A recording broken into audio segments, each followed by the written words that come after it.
Some Polish women who gathered on the opposite bank of one frontier river on 15th of June, cupping their hands around their mouths to shout warnings to the Soviet guards facing them.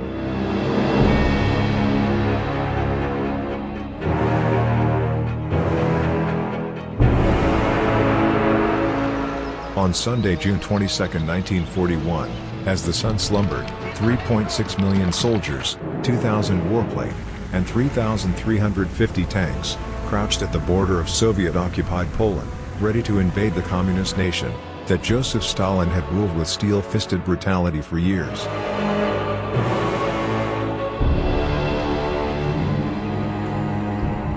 Shortly after 3 a.m., in an operation called Barbarossa, a 3 million-man Axis force struck Soviet positions along a 900-mile-long front.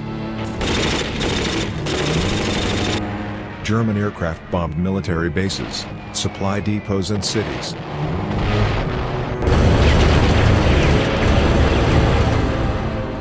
The night before, German commandos had snuck into Soviet territory and destroyed the Red Army communications networks in the west, making it difficult for those under attack to obtain direction from Moscow.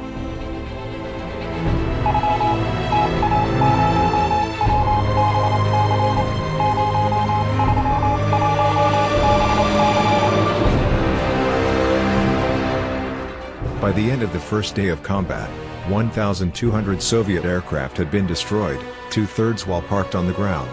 The poorly led Soviet troops who were not killed or captured buckled under the German onslaught.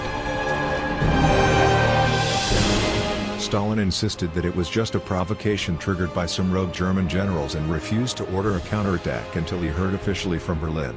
The German declaration of war finally arrived 4 hours later.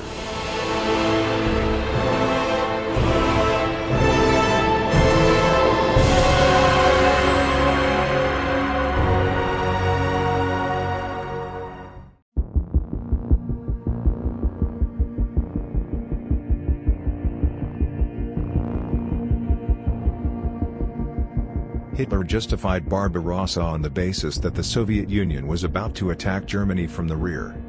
Eventually, after much dithering, Stalin ordered the Red Army to use all their strength and means to come down on the enemy's forces and destroy them where they have violated the Soviet border, but oddly directed that until further orders ground troops were not to cross the border.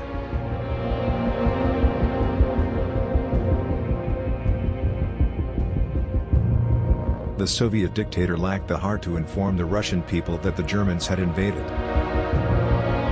That bitter task fell to Minister of Foreign Affairs Vyacheslav Molotov, who reported the assault in a radio broadcast more than 8 hours after the conflict began. Sadly, Axis bombs and bullets had already alerted millions to the disaster.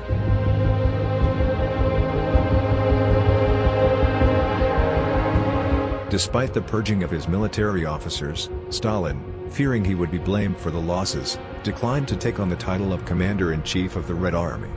He did not even meet with the Politburo until 2 p.m. on that traumatic day.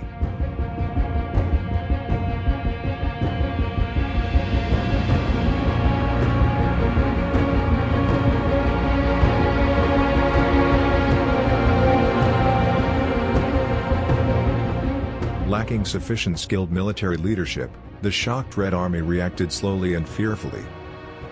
As the Germans stormed east and mauled the Soviet troops, Stalin's generals asked for permission to retreat to reduce casualties, move to defensive positions, and prepare for a counterattack.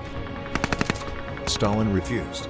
His poorly equipped, trained, and led soldiers were ordered to stand their ground regardless of the consequences.